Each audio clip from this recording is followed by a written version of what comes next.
Assalamualaikum warahmatullahi wabarakatuh. Perkenalkan, nama saya Siti Jenab sebagai pengampu mata pelajaran Sejarah Peminatan di PKBM Bina Pandu Mandiri Ciamis. Pada kesempatan kali ini di kelas 10 semester 1 saya akan membahas mengenai konsep ruang dan waktu dalam kehidupan manusia. Silahkan disimak baik-baik video pada kesempatan kali ini. Baik warga belajar semuanya, sebelum kita masuk ke dalam materi, kita harus tahu dulu apa itu sejarah. Nah, secara etimologi, sejarah berasal dari bahasa Arab yaitu syajaratun yang berarti pohon atau silsilah. Dalam konteks modern, sejarah menggambarkan urutan atau rangkaian peristiwa masa lalu dalam kehidupan manusia. Jadi, dapat dikatakan bahwa sejarah adalah studi tentang peristiwa-peristiwa masa lalu, terutama yang berkaitan dengan manusia, masyarakat, dan peradaban. Sejarah berupaya memahami bagaimana peristiwa-peristiwa ini terjadi, mengapa terjadi, dan apa dampaknya bagi perkembangan sosial, politik, budaya, dan ekonomi dari suatu masa ke masa. Nah, dari pengertian sejarah tersebut dapat ditarik kesimpulan ada beberapa unsur dasar peristiwa sejarah, yaitu adanya manusia, adanya waktu, dan juga adanya ruang. Manusia merupakan pelaku peristiwa sejarah atau orang yang mengalami peristiwa sejarah. Yang kedua ada waktu. Waktu merupakan urutan kejadian dalam kehidupan manusia. Ini mencakup peristiwa-peristiwa yang terjadi dalam masa lampau, sekarang, dan bagaimana masa lalu itu dapat mempengaruhi masa depan. Atau dapat dikatakan waktu itu kapan terjadinya peristiwa sejarah tersebut. Yang ketiga ada ruang. Ruang merupakan tempat terjadinya suatu peristiwa sejarah. Nah, di sini ada salah satu contoh sejarah. Nah, saya akan mendeskripsikan beberapa unsur yang ada dalam teks proklamasi. Nah, unsur dasar sejarah tadi kan ada 3, yaitu ada manusia, waktu, dan juga ruang. Nah, manusia, siapa manusia yang berperan dalam teks proklamasi atau sejarah proklamasi ini? Nah, manusia atau pelaku yang mengalami sejarah proklamasi ini adalah Bapak Soekarno-Hatta. Jadi orang yang mengalami peristiwa teks proklamasi ini adalah Bapak Soekarno-Hatta. Lalu waktu kapan terjadinya teks proklamasi ini sudah ada di sini ya, bahwa ini terjadi pada 17 Agustus tahun 1945. Nah, lalu ruang itu dapat dikatakan tadi tempat terjadinya sejarah. Nah, ini di mana tempat terjadinya sejarah? Sudah ditulis di sini bahwa tempat terjadinya sejarah ini adalah di Rengas Dengklok atau di Jakarta. Nah, ini jadi unsur dasar sejarah itu satu sama lainnya sangat berkaitan. Dalam sejarah, waktu memiliki beberapa konsep, diantaranya yang pertama yaitu perubahan. Perubahan merupakan suatu keadaan pada waktu terjadi pergeseran dari suatu kondisi ke kondisi lain. Misalnya, pada zaman dahulu itu, masyarakat untuk bertani itu masih menggunakan cangkul. Tetapi semakin ke sini, seiring dengan perubahannya zaman, maka manusia akan memiliki pergeseran, yaitu misalnya sekarang tidak lagi menggunakan cangkul tetapi menggunakan mesin atau traktor. Yang kedua ada perkembangan, artinya masyarakat mengalami pergerakan berturut-turut dari suatu bentuk ke bentuk lainnya. Artinya dalam kondisi ini masyarakat itu memiliki kondisi di mana adanya pergerakan dari bentuk yang sederhana ke bentuk yang lebih kompleks. Yang ketiga, pengulangan, artinya peristiwa pada masa lalu yang terjadi lagi dengan pola yang sama. Nah, di sini peristiwa sejarah itu akan terjadi lagi dengan pola yang sama di masa yang akan datang. Tidak akan berubah, tetapi polanya yang sama ya. Yang keempat, berkesinambungan. Artinya masyarakat masih menjalankan pola atau kebiasaan pada masa lalu. Misalnya masih banyak masyarakat pada masa sekarang yang masih senang dengan masak menggunakan tungku atau dalam bahasa Sundanya itu adalah hawu ya. Nah, tetapi ada juga yang sudah lebih modern itu dengan menggunakan kompor. Nah, jadi sejarah itu dalam konsep waktu memiliki beberapa konsep ya, ada perubahan, perkembangan, pengulangan, dan juga berkesinambungan.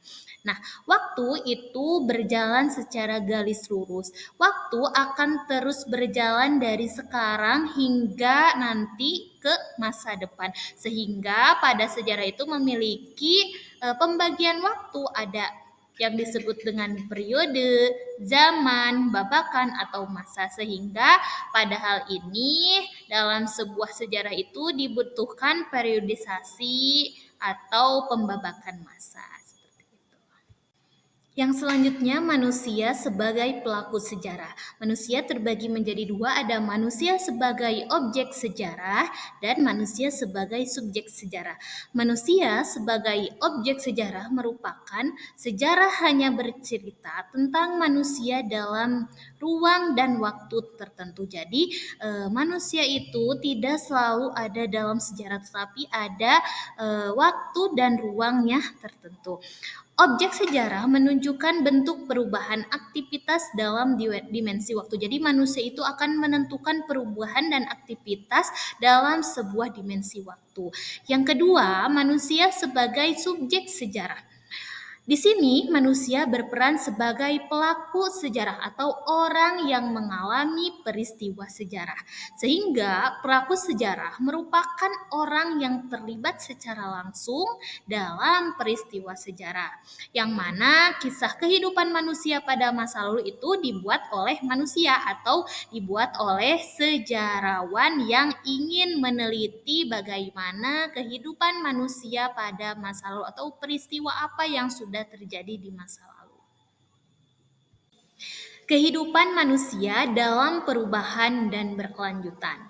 Perubahan memiliki arti ketidaksamaan suatu keadaan lainnya dari waktu ke waktu. Jadi, tanpa kita sadari, manusia itu lambat laun akan mengalami sebuah perubahan berdasarkan dengan perubahan zaman dan kondisi keadaan di alam sekitar. Contohnya, yang lebih sederhana itu kita memiliki ya, pada zaman dahulu memiliki tubuh yang kecil, sekarang kita memiliki tubuh yang besar. Nah, itu disebut dengan suatu perubahan. Contoh lain misalnya kita untuk berkomunikasi jarak jauh pada zaman dahulu itu memiliki atau menggunakan kantor pos. Sekarang kita berubah menggunakan dengan yang lebih canggih, yaitu dengan adanya handphone atau HP. Yang kedua, berkelanjutan. Artinya perkembangan aspek kehidupan masyarakat yang terus berlanjut meskipun kondisi dan situasi telah berubah. Jadi artinya ada pola sejarah yang pada zaman dahulu masih kita gunakan di masa sekarang. Contohnya adalah beberapa tradisi yang masih kita laksanakan dari generasi ke generasi. Nah, di sini ada beberapa faktor yang menyebabkan terjadinya suatu perubahan. Ada faktor intern dan juga ada faktor ekstern. Faktor intern diantaranya perubahan penduduk, penemuan-penemuan baru. Seperti tadi ya yang saya katakan bahwa ada hal atau alat yang lebih canggih atau penemuan baru yang dapat digunakan pada masyarakat untuk memudahkan kehidupan masyarakat. Yang ketiga, konflik masyarakat. Yang keempat, revolusi dalam masyarakat. Nah, yang selanjutnya ada faktor eksternnya, yaitu perubahan lingkungan fisik dan juga pengaruh kebudayaan asing yang masuk ke Indonesia. Selain ada faktor yang menyebabkan perubahan, di sini juga dijelaskan mengenai faktor yang menghambat perubahan. Yang pertama yaitu kurang berhubungan dengan masyarakat lain, sehingga nanti ini ketika kurang berkomunikasi, sehingga ini akan menyebabkan ketinggalan informasi tentang perubahan-perubahan yang terjadi sesuai dengan kondisi pada masa sekarang. Yang kedua, perkembangan ilmu pengetahuan yang terhambat. Yang ketiga, sikap masyarakat yang sangat tradisional. Jadi, pada hal ini masih banyak masyarakat yang belum mau mengambil tindakan perubahan, tetapi harus seperti zaman dahulu saja. Yang keempat, adanya kepentingan yang telah tertanam kuat. Yang kelima, rasa takut akan goyah pada integrasi sosial. Yang keenam, prasangka pada hal baru atau asing. Nah, kalau di sini ini takut memulai dengan hal-hal yang baru. Itu salah satu faktor yang menghambat perubahan. Yang terakhir, hambatan yang bersifat ideologis. Kehidupan manusia dalam perubahan berkelanjutan. Tadi dikatakan bahwa waktu itu akan terus berjalan dari sekarang hingga masa yang akan datang. Jadi, kehidupan manusia itu tidak dapat dilepaskan dari suatu perubahan karena akan terus berkelanjutan.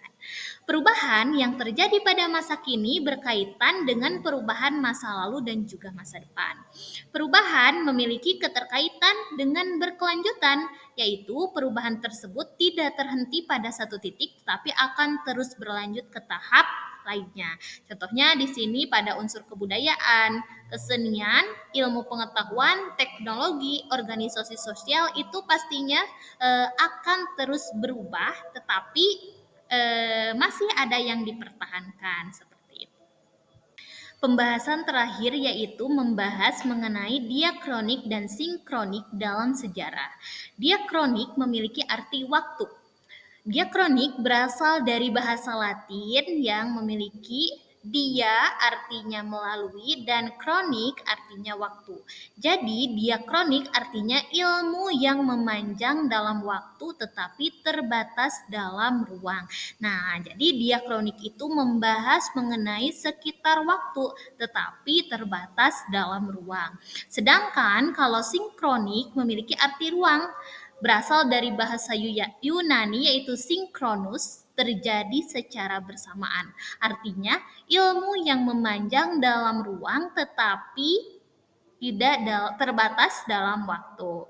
Nah, jadi perbedaan diakronik dan sinkronik itu perbedaannya dalam pembahasannya ya. Kalau diakronik itu dalam waktu, kalau sinkronik itu lebih membahas mengenai ruangnya. Perpaduan cara berpikir diakronik dan sinkronik. Nah, di sini ada beberapa tabel mengenai perbedaan antara diakronik dan sinkronik. Kalau diakronik itu memanjang dalam waktu, sedangkan kalau sinkronik memanjang dalam ruang. Diakronik mementingkan terjadinya suatu peristiwa, sedangkan kalau sinkronik itu mementingkan struktur dalam peristiwanya.